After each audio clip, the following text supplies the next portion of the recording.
I was 16, a teenager, traveling alone for 40 days in Burkina Faso, with only one camera and 2 films. I wasn't a photographer. In fact, I didn't even want to be one. When I came back, I was exhausted, dehydrated, and when I developed the film, the memory of what I saw were gone. To me, the images had no colors, no smells, no heat, no fear, no wonder, nothing, no trace of anything. But this is why photography is for, to leave a trace.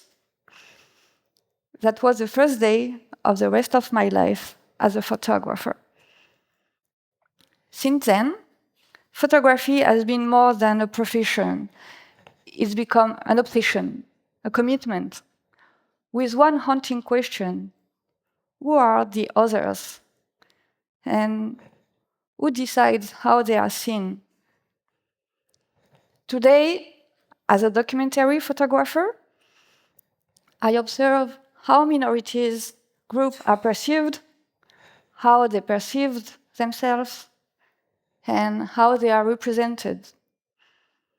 I travel to places where land and history shaped identity, sadly often become sources of conflict. I try to understand what it truly means to belong to a community, to shed light the codes and values that define a group, and to search for what escapes at the first glance. But one question remains, and always follow me. Do I have the right to tell other people's stories?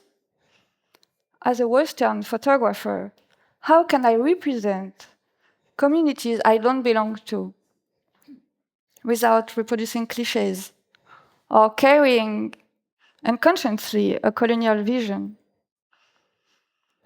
It's a constant balance.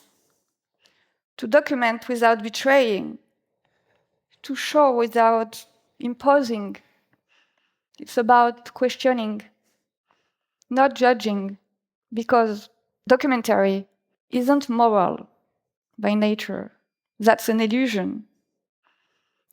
It's a mirror, a distorted one, reflecting our contradictions. The goal is not to simplify reality, but to keep it unstable, alive. So, in my quest to keep reality alive, I went to the south of the United States, to Alabama, to photograph the cotton industry for a French magazine. Close your eyes for a moment. When I say American South and cotton, what do you see?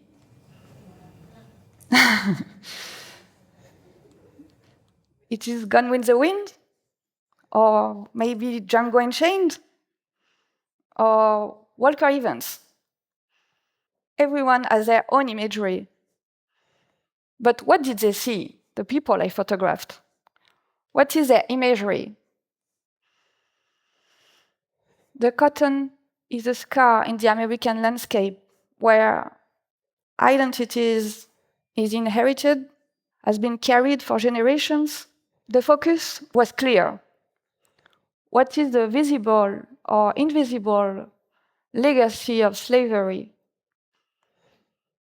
In the same landscape, different histories coexist.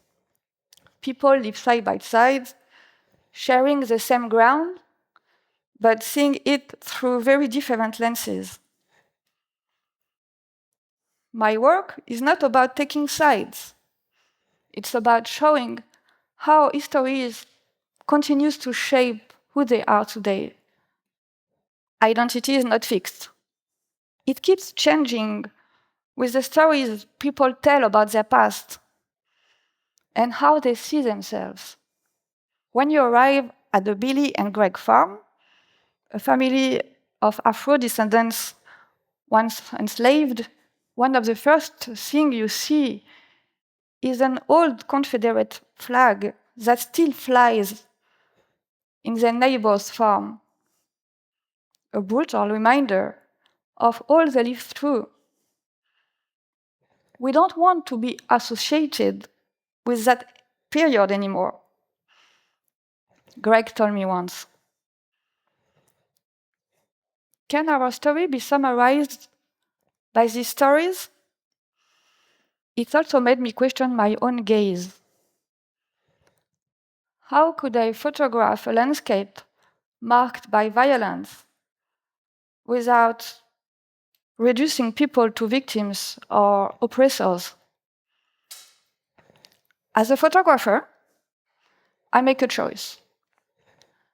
I choose what I want to tell.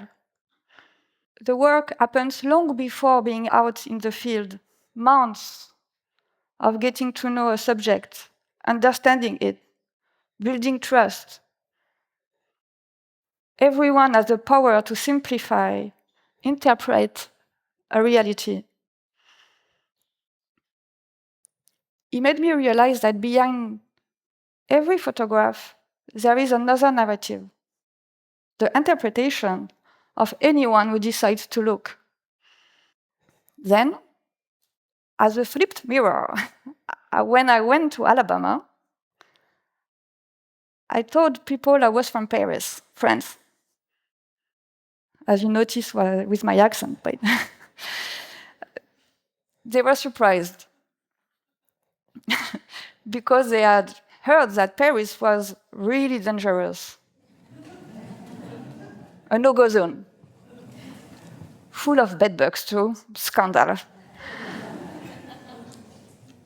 At that time, yes, there were tensions in few districts.